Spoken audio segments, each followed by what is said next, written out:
todos. Nós vamos dar início à nossa reflexão da manhã de hoje, iniciando, como sempre, com uma prece, uma oração, quando nós tentamos elevar o nosso coração, o nosso pensamento a Jesus, nosso Mestre, aos amigos espirituais que nos sustentam, que nos ajudam nessas tarefas da divulgação doutrinária, agradecendo pela oportunidade que a Casa Espírita nos oferece de trabalhar em nós, inclusive, todas essas reflexões, e que todos aqueles que possam ouvir e que futuramente vão ouvir, possam ser beneficiados pelas reflexões, pelas ideias, pelo conteúdo que a doutrina espírita nos oferece. Graças a Deus. Bem, certa vez, ouvindo uma entrevista com o Rabino, e eu acho que o nome dele é Eliyahu Haskell, talvez vocês possam procurar, que vocês vão ver quem é, lhe foi perguntado sobre em que consiste a Cabala. E eu, particularmente, nunca estudei a Cabala, então eu fui pesquisar, no tio Google, e encontrei o seguinte: a Cabala é um sistema filosófico religioso judaico de origem medieval, mas que integra elementos que remontam ao início da era cristã. Compreende preceitos práticos, especulações de natureza mística, esotérica e taumatúrgica. Afirma que o universo é uma emanação divina, tendo grande importância para a interpretação e deciframento dos textos bíblicos, no caso, o Velho Testamento, o Antigo Testamento. E eu achei muito interessante que quando o entrevistador perguntou, ele respondeu: a Cabala se consiste em amar o próximo como a si mesmo. Aí eu pensei, nossa, a mesma coisa que Jesus falava, mas claro, depois eu falei, lógico, Jesus era judeu, ele próprio falou que não tinha vindo destruir a lei, mas cumpri-la.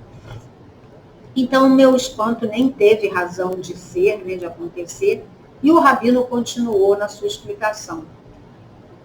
Porque ninguém pode amar o outro sem primeiro a se amar. E para se amar, precisamos nos conhecer. Então, o autoconhecer-se é o início, o meio e o fim para a realização e a vivência dessa lei áurea, de amar o próximo como a si mesmo. E aí eu fiquei pensando, certamente, esse é o caminho da evolução, do progresso, da felicidade, do nosso progresso, da nossa felicidade. Mas não sou nem eu que estou afirmando isso, A gente encontra em várias filosofias, e no caso, no Livro dos Espíritos, na questão 919 e 919A, que inclusive é o propósito principal da nossa reflexão na manhã de hoje, na mensagem dada pelo Espírito Santo Agostinho, no 919A, a Kardec, que, por sinal, importantíssima para toda a nossa reflexão, e principalmente quando ele nos diz: o conhecimento de si mesmo é, portanto, a chave do progresso individual. Já em outro livro interessantíssimo também, que eu li há pouco tempo, do estudioso, palestrante espírita Haroldo Dutra Dias, muito conhecido de todos aqueles que se interessam pela doutrina espírita, o nome do livro é Despertar, Novos Desafios na Transição Planetária. E ele nos traz, no capítulo 13, intitulado O Homem de Bem, muitas reflexões interessantes, e entre elas, questionando: seria o principal objetivo do Espiritismo converter as pessoas em espíritas? E ele próprio responde: não. O objetivo do Espiritismo é a formação do ser humano em homem de bem. A formação do ser humano de bem. Não é o ser humano que vive bem, mas é o ser humano que vive o bem em si mesmo. Então, aí não importa a profissão, a ocupação, a nacionalidade, a orientação sexual, a religião, a cor, o gênero, a etnia, a cultura, o partido político, nada disso.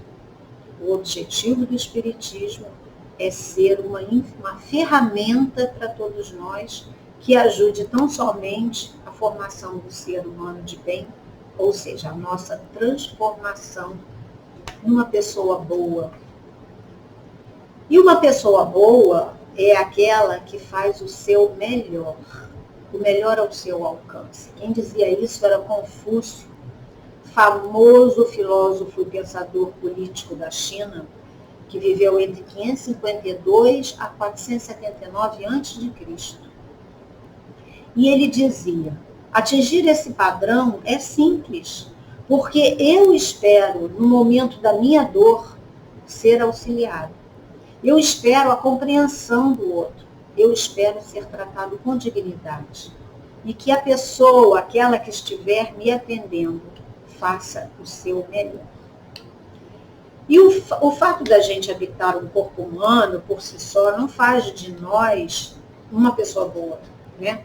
Muitos de nós andamos, muitos de nós não, todos nós andamos como seres humanos, falamos feito seres humanos, nos vestimos como seres humanos. No entanto, muitos hábitos ainda são tão primitivos, né?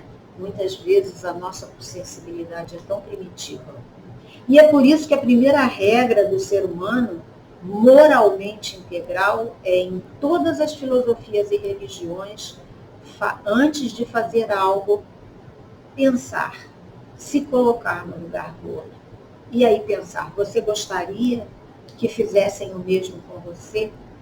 Né? É a base daquela ideia de Jesus, e que está na Cabala e que está em todas as filosofias e religiões. E o que aconteceria se o mundo fosse todo assim? A gente já estaria vivendo num mundo regenerado, né? Num mundo quase feliz, pode-se dizer, né? Onde todos dariam o seu melhor, sempre se colocando no lugar do outro.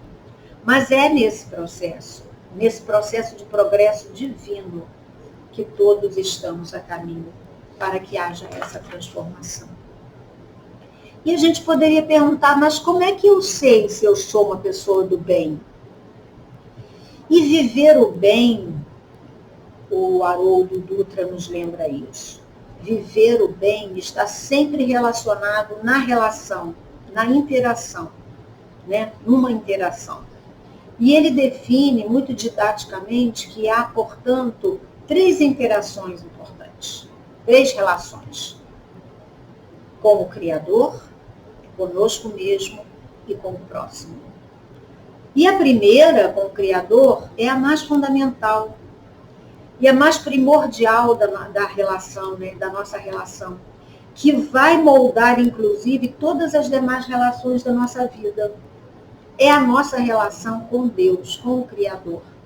E essa relação se reflete e determina a qualidade de todas as demais relações, ou seja, comigo e com o outro. E a partir dessa relação conosco, nós vamos ver automaticamente, aos poucos, essa repercussão, na medida que ela vai se estendendo para a relação com o outro, né? Completando esse tripé de equilíbrio. Então, a relação com Deus, comigo e com o outro, e as características do ser humano de bem estão associadas a esses 3 blocos de relação, nos diz Haroldo Dutra Dias. E geralmente nós temos muitos problemas na nossa relação com o Criador, inclusive que foi amplamente representada e nos contada por Jesus na parábola dos 2 irmãos, parábola essa muito conhecida como parábola do filho pródigo, né?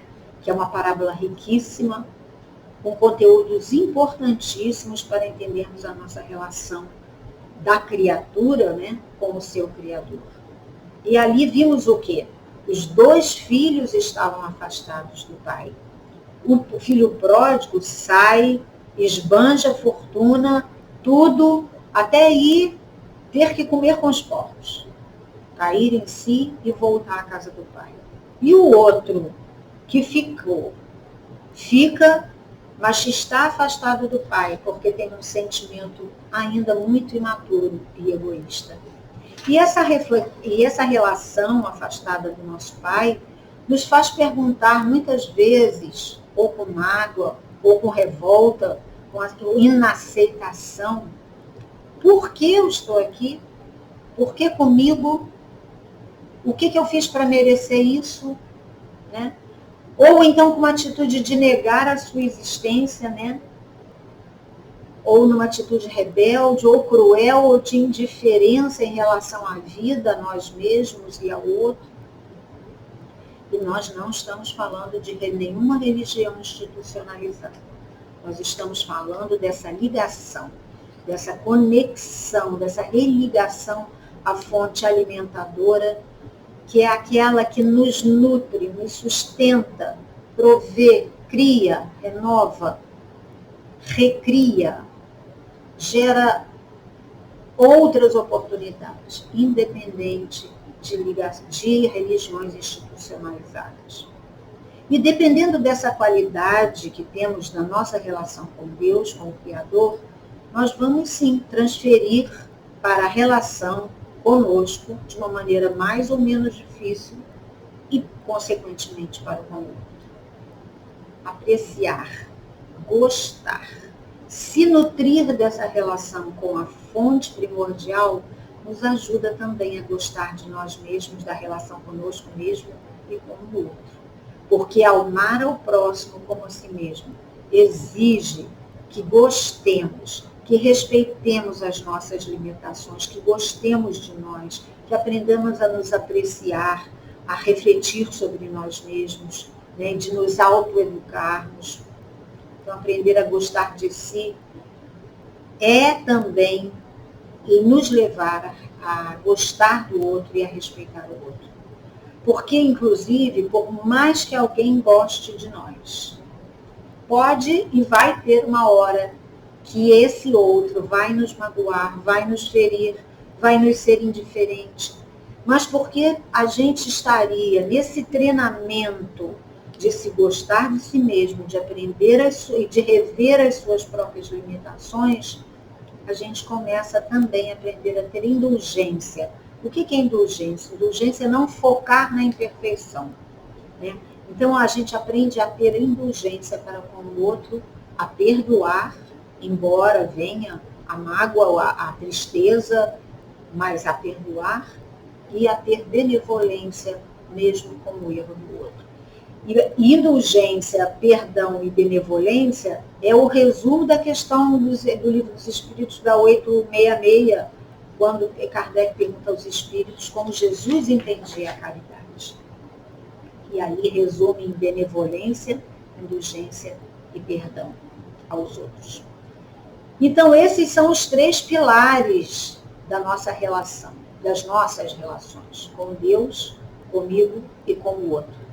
E quando a gente equilibra o mínimo isso, e é bom que a gente procure esse caminho, nos dizem os bons espíritos: bem-vindo à formação, à construção do ser humano de bem.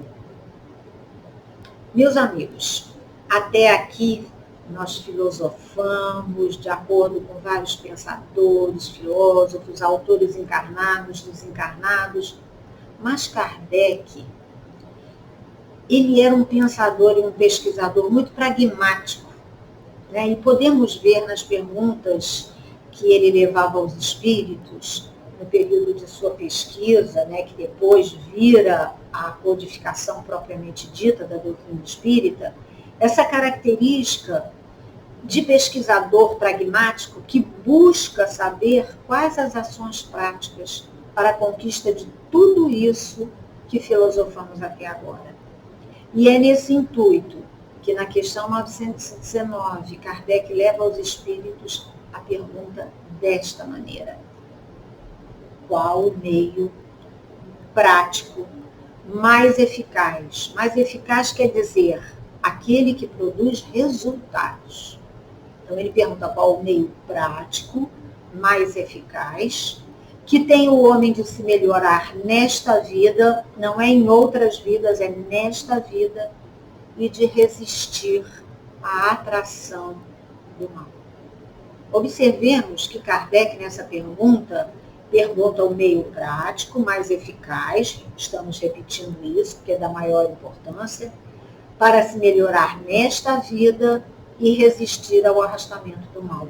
É porque ele já reconhecia que ele, e assim como todos nós, temos limitações e muitas vezes somos atraídos e arrastados ao mal. E qual é a resposta? É uma resposta que quem conhece um mínimo de doutrina espírita, já teve um pouquinho de acesso à doutrina espírita, sabe a resposta dessa questão. Um sábio da antiguidade vou-lhe disse: conhece-te a ti mesmo. Essa proposta do conhece-te a ti mesmo é antiquíssima, antiquíssima. Essa é inclusive uma frase que está escrita no pátio, está inscrita no pátio do templo de Apolo em Delfos. E essas ruínas datam do século V a.C., para a gente ver como isso é antigo. Então, quando o Espírito diz a Kardec, um sábio da antiguidade já te disse, conhece, já nos disse, né? Conhece-te a ti mesmo. Porque, na verdade, tudo está dentro de nós, já que somos, em essência, filhos desse Criador, dessa criação divina, e temos essa marca, esse DNA divino em todos nós. O que nos leva com que esse processo aconteça de dentro para fora, mas certamente alavancado pela nossa vontade. É irresistível que esse processo aconteça, está lá na questão 1006 do Livro dos Espíritos. A necessidade irresistível que o espírito tem, em algum momento, de sair da inferioridade e procurar ser feliz. Mas com a nossa vontade consciente, isso pode ser alavancado em menor tempo e com mais eficiência, como nos diz Kardec. Eficaz, num processo mais eficaz. E aí, eu preciso buscar, sim, me conhecer primeiro, para poder me trabalhar naquilo que eu identifico como necessidade de viver essa essência divina em mim. E isso que é a transformação. Kardec, então, procurando esse meio prático mais eficaz, ou seja, aquele que produz resultados, não se satisfaz com essa resposta. Então, continua perguntando aos espíritos, para que os espíritos possam ajudá-lo a aprofundar essa busca, que era uma busca dele e é uma busca de todos nós. E sendo através da reflexão, da resposta da questão 909A, que é uma mensagem, uma reflexão importantíssima, dada pelo Espírito Santo Agostinho, que nós, em seguida, vamos passar em revista, quase que itemizando essa resposta, trazendo as atitudes e as maneiras de fazer orientadas por esse Espírito. Vamos nos lembrar que esse Espírito viveu encarnado na Terra entre 354 a 430 depois de Cristo, quer dizer, século I, na região atualmente onde é a Argélia, no norte da África. Na época devia ser uma área ocupada pelo Império Romano. Então, na questão 919, o que nós temos? A resposta à pergunta de Kardec. Conhecemos toda a sabedoria desta máxima, né, do conhece-te a ti mesmo. Porém, a dificuldade está precisamente em cada um conhecer-se a si mesmo. Qual o meio de consegui-lo? E então Santo Agostinho responde: fazei como eu fazia quando eu vivi na Terra, lá em 300 e pouco, né? Ao fim do dia, interrogava a minha consciência. Gente, e pode ser no final do dia, durante o dia, no início do dia, na hora de lavar uma louça, tomando um banho. dirigindo no trânsito, parado no trânsito, dando uma caminhada, em quaisquer situações. Interrogava a minha consciência. Passava a revista ao que fizera e perguntava a mim mesmo se não faltara algum dever. Se ninguém tivera motivo para de mim se queixar. Vamos nos lembrar, nós não temos obrigação de satisfazer desejos de quem quer que seja. Nós temos obrigação de atender necessidades e de respeitar o limite do outro. Então, essa pergunta é se faltar a algum dever, se tiver algum motivo de alguém para de mim se queixar, é nesse âmbito do atendimento ao dever, que é ao respeito e à ajuda da necessidade de quem quer que seja. E ele fala, foi assim que cheguei a me conhecer e a ver o que em mim precisava de reforma. Ele podia ter parado aí, tá? Mas ele continua nos dando mais dicas. Aquele que todas as noites evocasse todas as ações que praticara durante o dia e inquirisse de si mesmo o bem ou o mal que houvera feito, e ainda pedisse a Deus ou ao nosso anjo protetor, nosso anjo de guarda, que nos ajudasse, que nos esclarecesse, porque eles ajudam, porque muitas vezes esse questionamento fica para nós muito nublado devido às nossas paixões, né? Ele nos diz, grande força adquiriríamos para nos aperfeiçoarmos, porque creiamos, Deus e os bons espíritos nos assistiriam. E ele continua, dirigi a vós mesmos muitas perguntas, interrogai-vos sobre o que tendes feito e quais as motivações que nos levam ou que nos levaram a agir dessa ou daquela forma. O que estava por trás daquela motivação que me fez agir daquela forma. E visando qual o objetivo que eu procedi em tal ou qual circunstância. Se a gente fez alguma coisa que, visto outra pessoa fazer, a gente censuraria. Isso é uma ótima dica, né? Será que o outro fazendo a gente censura ou aprova? Então, se a gente não aprova no outro, vai ficar muito difícil de aprovar em nós mesmos, né? Outra dica que ele nos dá, se a gente fez alguma coisa que a gente não ousaria confessar, tipo assim, ninguém viu e eu não vou contar para ninguém porque Jesus, isso, né? A nossa própria consciência já está nos dizendo que não foi a melhor coisa a fazer. E ele nos acrescenta ainda mais, se você agora desencarnasse, será que você teria que temer o olhar de alguém?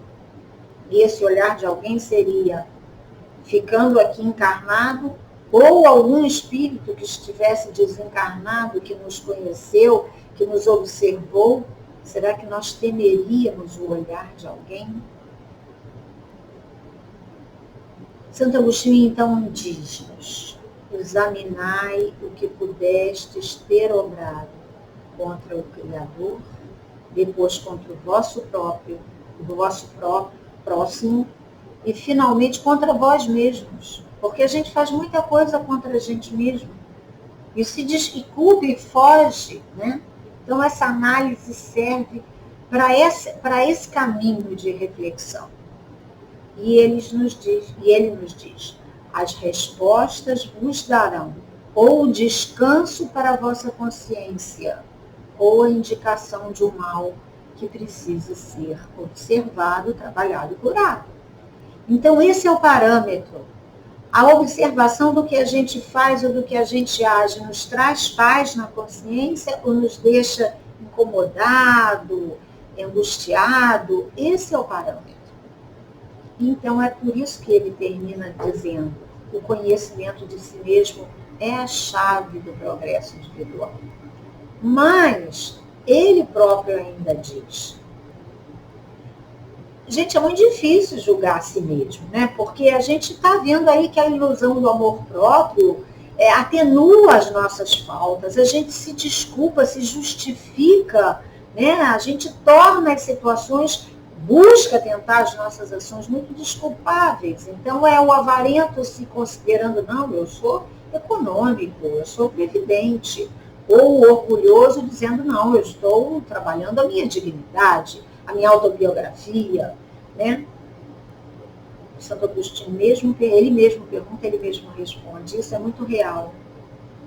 Mas tendes um meio de verificar que não pode iludir-vos. Quando estiveres indecisos sobre o valor de uma de vossas ações, pergunte como a qualificaríeis se praticada por outra pessoa. É aquela mesma outra coisa. Se coloca na ação de outra pessoa, a gente acha que é bacana? Se a gente achar que não é bacana, então é porque não é bacana quando a gente faz, né? Ele diz, se a gente censurar em outra pessoa, a gente não pode ter como legítima quando for feito pela gente, né? E ele ainda acrescenta, essa resposta do Santo Agostinho é grande, é profunda, é rica, porque ele ainda diz: procure saber também o que pensa da sua ação os vossos semelhantes, e não desprezeis a opinião dos vossos inimigos, porque esses não têm nenhum interesse em mascarar a verdade. Porque os nossos amigos, muitas vezes, a gente diz assim: eu fiz isso, eu fiz aquilo. Aí o nosso amigo diz: não, mas você tem o direito, você deveria ter feito isso mesmo. Por quê? Porque gostam da gente. Não querem nos magoar, ou têm dificuldade de ver o nosso defeito. O inimigo não. O inimigo serve de espelho e acaba sem querer, às vezes até sem intenção, porque não gosta da gente, ou não gosta pouco, ou não gosta muito, como um verdadeiro espelho, nos apontando as nossas deficiências, as nossas dificuldades. E Santo Agostinho diz: não desprezeis a opinião dos vossos inimigos. Então tem utilidade, né? E ele ainda diz: dê um balanço no seu dia moral, assim como o comerciante faz um balanço no dia, no seu caixa, do que, né, da despesa e da receita, para ver se está tendo lucro, né, para ver se está tendo resultados eficazes, como pergunta Kardec no início dessa questão. E ele ainda diz mais: formulai, pois, para vós mesmo questões nítidas, precisas, e não temais multiplicá-las. Né? Várias perguntas sobre as nossas ações em relação a procurar essas motivações, esses objetivos. E ele diz: não é justo que você gaste alguns minutos nesse processo da sua vida, todo dia, porque a gente trabalha tanto para guardar aqueles valores amoedados, visando uma aposentadoria, uma velhice mais em paz, mais tranquila. E ele diz: pois bem, o que é esse gasto de cada dia em comparação, nessa conquista da velhice, em comparação à conquista com que espera de pacificação e de felicidade na conquista do homem de bem. E ele também nos lembra, mas muitas pessoas dizem: não, eu só sei do presente, porque o futuro é incerto. Quantas vezes a gente ouve isso, as pessoas dizerem: não, eu só sei do presente, o futuro ninguém sabe. E ele nos esclarece, finalizando a resposta dele. E esta é exatamente a ideia que estamos encarregados de eliminar do vosso íntimo, ou seja, essa sua dúvida. visto desejarmos fazer que compreendais esse futuro, de modo a não restar nenhuma dúvida em vossa alma.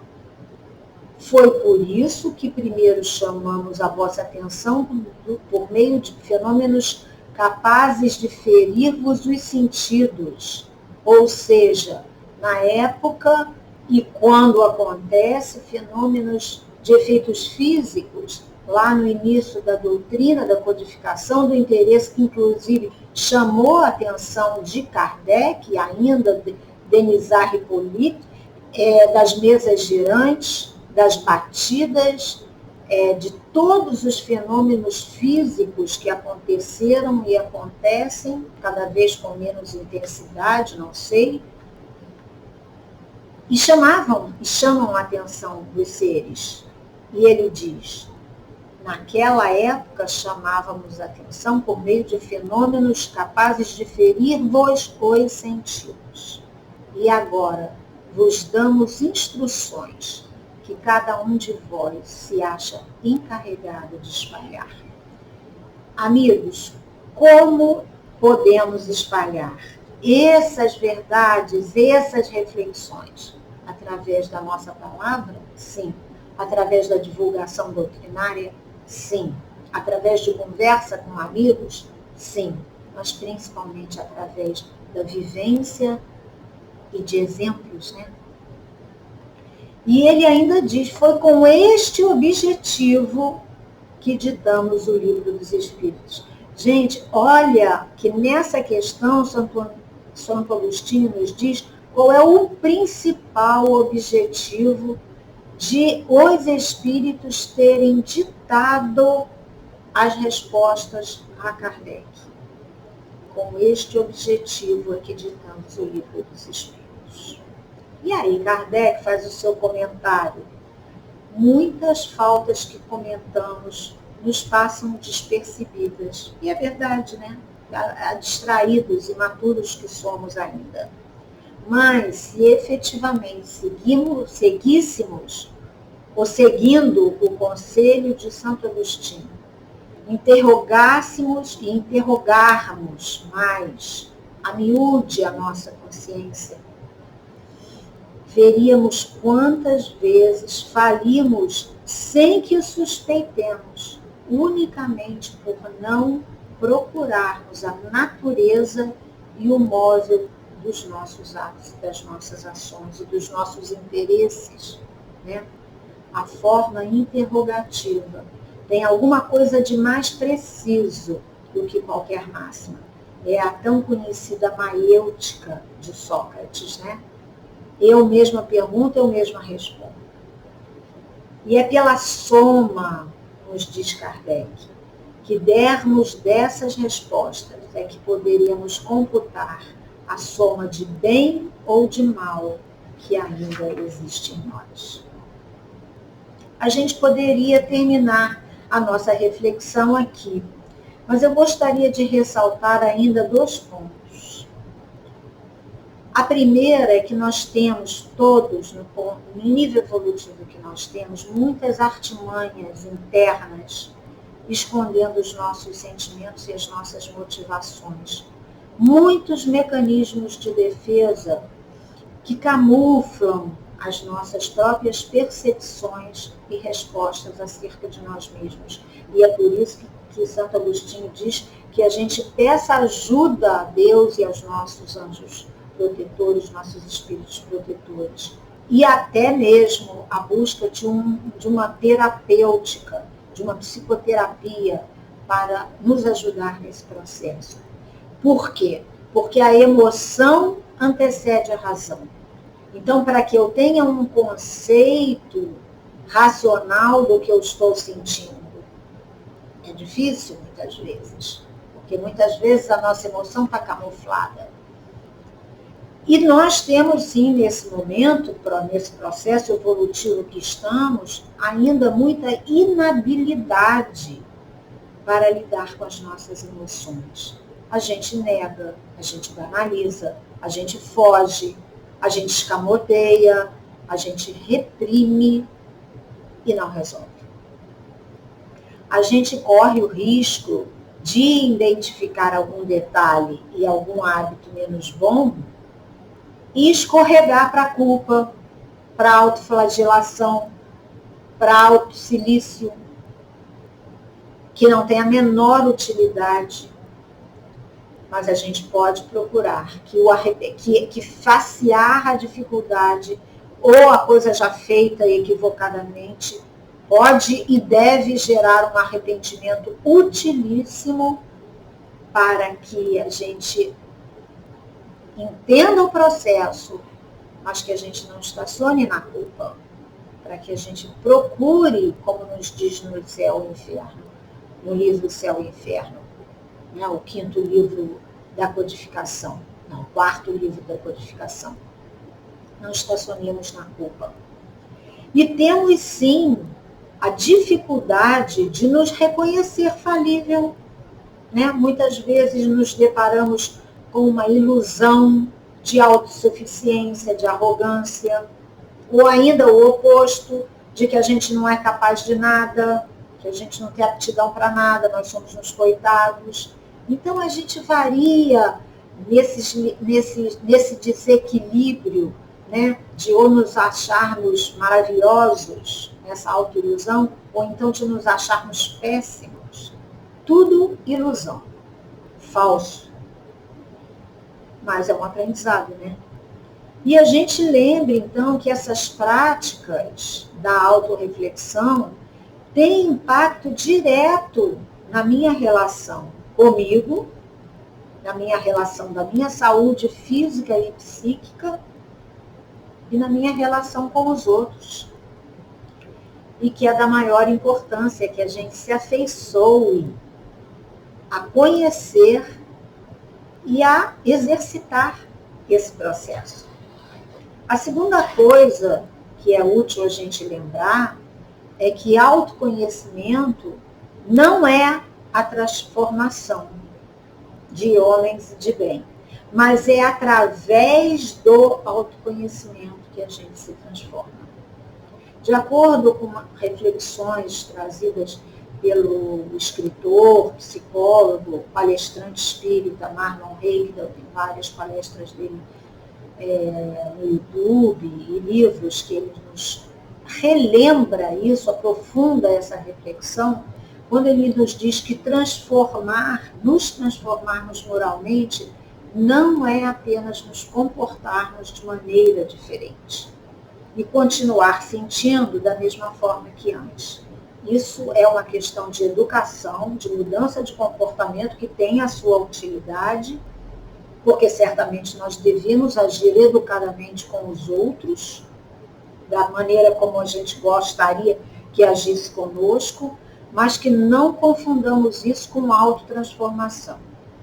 O que nos transforma é o autoconhecimento, é a identificação do porquê, do sentimento que está por trás daquele comportamento.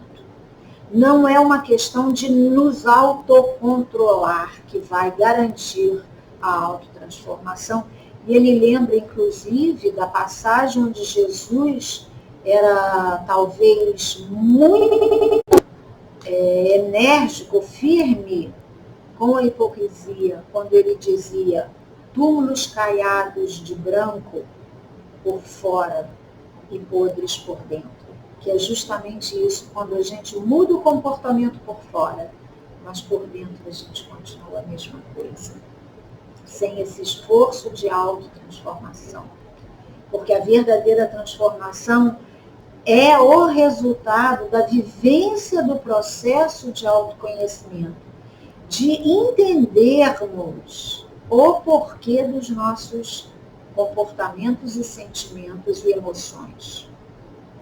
Porque não é só mudar na aparência externa, não é só controlar essa maneira de agir, mas, e muito menos jogar as emoções para debaixo do tapete, transformando todas essas emoções que a gente não quer mostrar na nossa sombra, que é uma imagem muito usada pelo terapeuta Carl Gustav Jung, quando se referia a essas emoções que foram para debaixo do tapete, que nós, ao fugirmos e não queremos encararmos, ele chamava de a nossa sombra. Quão é importante nós facearmos e convivermos com a nossa sombra, levando luz a ela, né? Então, que a verdadeira transformação vem com o despertar da consciência, fazendo luz na consciência, né? Através do conhecimento da verdade sobre si mesmo. Ele ainda nos lembra que o verdadeiro desenvolvimento moral se faz pelo conhecimento da verdade, está lá na questão 115 do Livro dos Espíritos. E a gente poderia perguntar qual verdade, né? A verdade da lei natural, das leis divinas. E a verdade a respeito de cada um de nós, em cada momento da vida e em cada experiência vivida, né? Então, se eu me vejo com raiva ou com compulsão em relação a algo, né, o processo de autoconhecimento, portanto, nos leva a perguntar o que está por trás dessa raiva, ou dessa compulsão, ou dessa mágoa, ou dessa irritação, ou dessa ansiedade. No caso de violência, por exemplo, ser brando e pacífico, como nos sugeria Jesus, é nos identificarmos com a essência divina que já existe em nós. E a essência divina, Deus, conforme a questão número 1 do Livro dos Espíritos, está lá, o que é Deus? Causa primeira de todas as coisas. Então, esse é o fundamento do entendimento da transformação. Se nós somos criaturas divinas, essa marca, esse DNA está em nós, então a brandura, a pacificação, a benevolência, a indulgência, tudo isso já existe dentro de nós, em germe. Então, o nosso trabalho é de fazer isso vir de dentro para fora, desenvolver, como toda semente, que já tem toda a sua essência divina dentro, e com o processo de crescimento, de trabalho, quebra a sua casca e se faz linda, né, dentro da sua espécie, vamos dizer assim. Então, Marlon Reikdan nos diz, nós não temos que nos esforçar para sermos pacientes. Como assim? Ele acrescenta e nos esclarece. Nós devemos, sim, pesquisar o que em nós está por trás dessa impaciência. Esse é o verdadeiro autodescobrimento que, com certeza, reconhece que por trás de todas essas atitudes estará o ego exacerbado. E o que é o ego exacerbado? É o egoísmo. Qual é a formação da palavra egoísmo? Egoísmo. Ismo é o exacerbamento do ego. Então, egoísmo. E, porque, por exemplo, essa impaciência, essa intolerância, a ansiedade, o que é isso, gente? É a gente se achar melhor do que o outro a impaciência com o outro, porque como é que pode, porque que não faz, porque que não age, porque que, né? Então, nos leva no fundo, por trás da nossa impaciência, é o nosso sentimento de estarmos nos achando melhor do que o outro, mais apto, mais capaz. Isso nos leva à impaciência, à intolerância, à ansiedade e todas as outras características que nos levam a agir com desamor, com impaciência ou qualquer outra coisa em relação ao outro e conosco mesmo, né? Então está lá na questão 913 do Livro dos Espíritos. É o egoísmo, é a nascente de todos os vícios. E mesmo quando eu então resolvo, eu estou com muita raiva, então eu vou engolir a raiva. Através desse controle, que tem lá a sua parte útil para não explodir em cima dos outros, mas é importante que a gente, em paralelo ou logo depois, pare, ou se puder até antes, ou em paralelo ao melhor. Que a gente prescute, se pergunte o que está me fazendo sentir essa raiva toda. Porque se eu não mostro a minha raiva, mas não aprofundo o entendimento, esse sentimento escorrega para debaixo do tapete, vai parar no inconsciente, vai fazer o quê? Doenças psicossomáticas, ou angústias, ou ansiedades, né? Porque quando a gente tira o ego do centro, do controle, o que aparece? A nossa verdadeira essência. Em psicologia chama o self. Na religião chamamos a essência divina, que todos somos. Mas como a gente ainda é imediatista, a gente quer apenas a mudança do comportamento, né? Sem se importar com o que está por trás disso. E em nossa essência já existe tudo isso, paciência, benevolência, indulgência em germe, né? Então, lembrando, o que nos impede de perceber e de viver isso é o exacerbamento do ego, o egoísmo, o qual os espíritos nos dizem como a nascente de todos os vícios. E, na realidade, o Marlon nos lembra que os espíritos, quando responderam a Kardec, não disseram, conhece-te a ti mesmo e dome as suas más tendências. Não é isso que os espíritos nos disseram. Eles nos disseram que o processo de autoconhecimento é que nos transforma. É quando a gente reconhece a nascente dos nossos conflitos. E que será sempre o egoísmo. Há pouco tempo eu fiz um curso online com o Dr. Roberto Lúcio Vieira, que é um médico psiquiatra, vice-presidente da Associação Médica do Brasil, já foi presidente do Hospital Psiquiátrico André Luiz, lá em Belo Horizonte. Ele é palestrante, espírita, autor de vários livros, seminários internacionais. E nesse curso online, eu tomei nota de algumas coisas muito interessantes e uma coisa que ele nos sugere são ferramentas para nós lidarmos com esse processo de autoconhecimento, que está bem alinhado à resposta do Espírito Santo Agostinho, quando ele diz, busca reconhecer e nomear a tua dor. Aprende a expressar o que você está sentindo de forma sincera, sem aumentar, é uma desgraça que eu estou sentindo, ou sem minimizar, não é nada não, é bobagem. A expressar de forma sincera.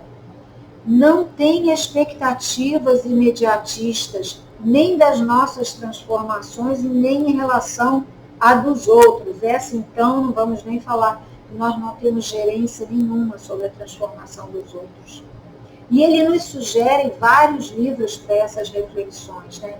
Do próprio Andrei Moreira, que é um companheiro de caminhada dentro do conhecimento espírita, que é o Andrei Moreira, também muito conhecido de nós, o livro Cura e Autocura, o livro Auto Amor, o livro Atitude, esses do Andrei Moreira. E eu também estou acabando de ler um livro, aliás, estou acabando de reler o livro Conflitos Existenciais, que também é um livro interessantíssimo para essas reflexões, que é um livro ditado pelo espírito Joana de Ângeles, psicografado pelo Divaldo Franco, utilíssimo para todas essas reflexões e trabalho em nós de autoconhecimento, nos fala, nos explica, nos esclarece a respeito dessas fugas psicológicas tão naturais no nosso momento evolutivo. E Joana de Ângeles, o espírito Joana de Ângeles, fala das causas, dos danos imediatos e mais ou menos remotos que essas fugas nos provocam, os possíveis caminhos para soluções em relação à preguiça, raiva, medo, ressentimento, culpa, ciúme doentio, ansiedade, violência, a dependência de todas as ordens químicas, seja tabagismo, alcoolismo, compras, sobre o vazio existencial, a falta e a perda de sentido da vida, é uma riqueza esse livro. Mas para a gente finalizar mesmo a nossa reflexão, vamos sempre nos lembrar do nosso guia e mestre, o Cristo, quando nos dizia nos ver ansiosos, angustiados, deprimidos, medrosos, sofridos, desesperançados. Com todo esse processo que muitas vezes requer tanto esforço e requer muitas vidas. Com foco, vontade, esforço, determinação e o tempo, né? A ajuda do tempo. Quando Jesus nos dizia, não se turve o vosso coração. Crede em Deus e crede em mim. Porque a fé alivia, fortalece-nos, para que a gente possa buscar todo esse processo necessário e extremamente útil a todos nós que estamos aqui, nesse planeta, para aprender, amadurecer, evoluir. Né? Aprender sobre nós mesmos, aprender sobre o processo da vida e aprender a ser mais felizes. Muito obrigada pela atenção. Que Jesus nos abençoe, nos ajude nesse processo tão importante a todos nós. Muita paz a todos, um excelente dia. Graças a Deus.